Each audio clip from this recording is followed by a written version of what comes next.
अपने मास्क और अपने वेपन के साथ उन सब की हालत ऐसे ही खराब कर देता है। और कैंग ने एक ऐसे जस्टिस का फैसला कर चुका था, और वो अपने जस्टिस के आगे किसी को भी नहीं देखता था। और वो अपने अटैक के पैटर्न्स को वापस फॉलो किया। उसने मुंह को तुरंत एक तगड़ा सा पंच कर दिया। और कैंग ने भी ये चीज नोटिस की कि मुंह ने उसके अटैक को साफ साफ देखा, लेकिन उसने बिल्कुल भी उसे डॉच नहीं किया। फेस टू फेस उसने बस अपने हिट को एक्सेप्ट कर लिया। क्योंकि कैंग को भी ये सारी चीजें देख के थोड़ी सी बातें अजीब सी लगी, कि मुंह चाहता तो इसको डॉच कर सकता था, लेकिन उसने बिल्कुल भी इसको डॉच नहीं किया। क्योंकि मुंह की तो फाइट की शुरुआत ही ऐसे एक्सेप्ट करता है वो, कि एक अटैक खाने के बाद उसे जैसे लगता है अब ये फाइट का उसका परमिट हो चुका है, और अब वो फाइट कर सकता है बड़े आराम से। और इस चीज को देखते हुए बिल्कुल मुंह ने भी बिल्कुल भी अब हेसिटेट नहीं किया, क्योंकि उसका फाइट का परमिट उसे मिल चुका है। क्योंकि अब वो पावर स्ट्रेंथ को देख चुका है कि कैंग कितना ज्यादा ताकतवर है। और कैंग भी अब समझ चुका था कि ये बंदा, मुझे नहीं लगता कि उसने हराया होगा चोल को। और लेकिन कैंग वापस से उसको ऑब्सेस्ड करने लगता है कि आ जाओ, दिखाओ मुझे अपनी पूरी पावर। और मुंह ये सारी चीजें काफी ज्यादा दिखा रहा था, जिससे कैंग का लेवल बढ़ जाता है। सोचता है नहीं, मैं गलत सोच रहा था इसके बारे में, ये वही होगा जिसने ये वो डेलिक्वेंट्स का लीडर होगा जरूर। और तुरंत ही कैंग उसकी तरफ बढ़ जाता है। अम्मू की तरफ वो बढ़ने लगता है बहुत तेजी से। अम्मू भी काफी ज्यादा रेडी था कि अब वो बताएगा कि उसने ये बैटल क्यों किया है। और हमें दिखाया जाता है कि कैंग के हर एक अटैक को मुंह बहुत तेजी से डॉच कर रहा था।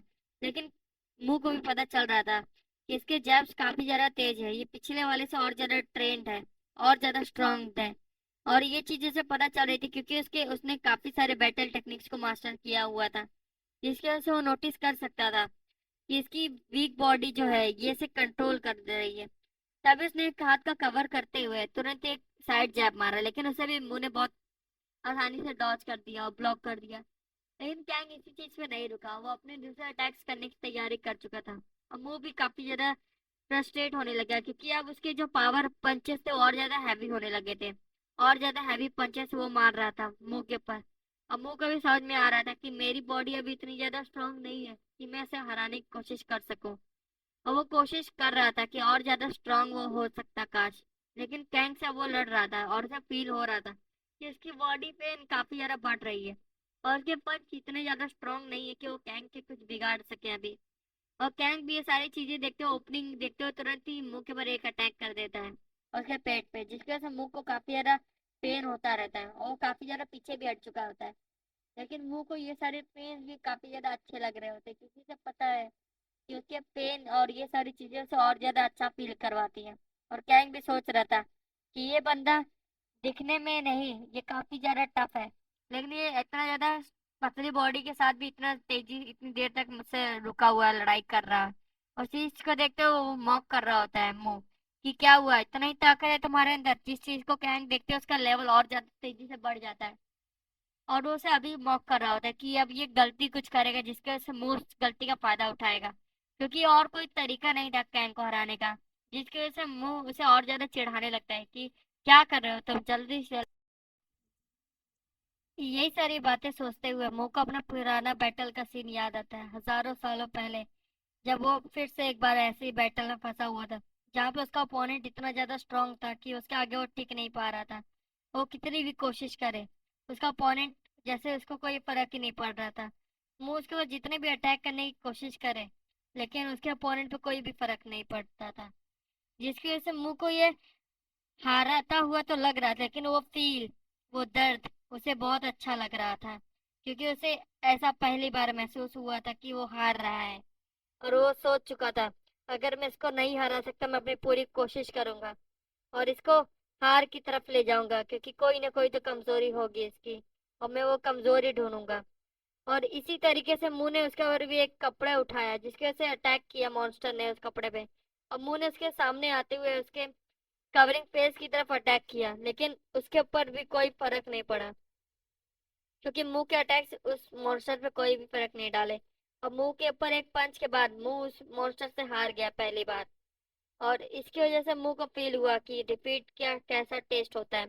लेकिन उससे और ज्यादा एक्साइट हुआ, क्योंकि इसकी वजह से उसे और एक फीलिंग हुई, क्योंकि हारने के बाद भी उसे और ज्यादा स्ट्रोंगर बनने की इच्छा जाहिर हुई, क्योंकि अब वो और ज्यादा स्ट्रांग बनेगा, जिससे वो और जल्दी से हराएगा। और यहाँ पर भी अभी मुंह के साथ वही हाथ सेम कंडीशन हो चुकी थी, क्योंकि मुंह के सामने जो उसका स्ट्रॉन्गर ओपोनेंट था वो उससे ज्यादा स्ट्रॉन्ग था। इसकी वजह से मुंह ने भी अब सोचा कि इसका बस एक ही कमजोरी है, इसे मैं और ज्यादा टॉन्ट करूंगा, इससे और ज्यादा चिढ़ाऊंगा। जिसकी वजह से उसने अपना फेस और ज्यादा भद्दा कर लिया और उसे चिढ़ाने लगा।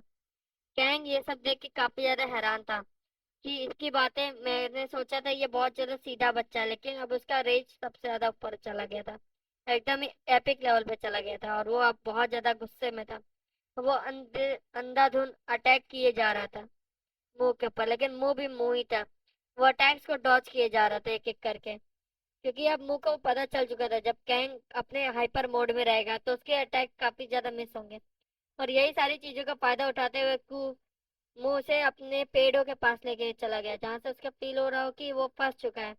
वो कैंग को एक रास्ता दिखा रहा था कि अटैक करे, लेकिन तभी मुंह ने पत्थर अब कैंग की तरफ फेंका, लेकिन कैंग ने भी ग्लासेस पहने हुए थे जिससे उसके ऊपर ज्यादा कुछ फर्क नहीं पड़ा उन पत्थरों का। लेकिन मुंह ने ये सारी चीजें देखते हुए कैंग के पीछे आने की कोशिश की, जिसकी वजह से कैंग सोचा कि ये क्या हो रहा है।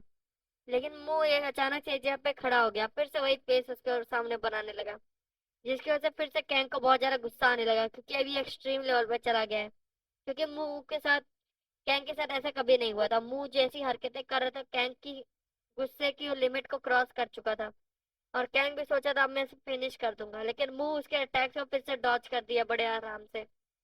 मुंह पावर स्ट्रेंथ में तो बहुत ज्यादा कमजोर है, लेकिन कैंग की स्पीड अभी मुंह के थोड़ा सा कम है, जिसकी वजह से फिर से मुंह के ऊपर अटैक किए जा रहा था, लेकिन मुंह भी उसे बारीकी से एकदम फेस टू फेस बच रहा था।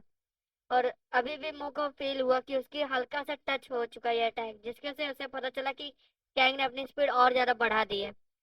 क्योंकि कैंग और उसके भाई का भी सेम बॉक्सिंग ही पैटर्न है, जिसकी वजह से उन्हें लड़ने का पैटर्न तो सिमिलर है, लेकिन इसके पास स्ट्रेंथ ज्यादा है, इसके बॉडी वेट ज्यादा है, जिसकी वजह से वो बहुत तेजी से अटैक कर सकता है।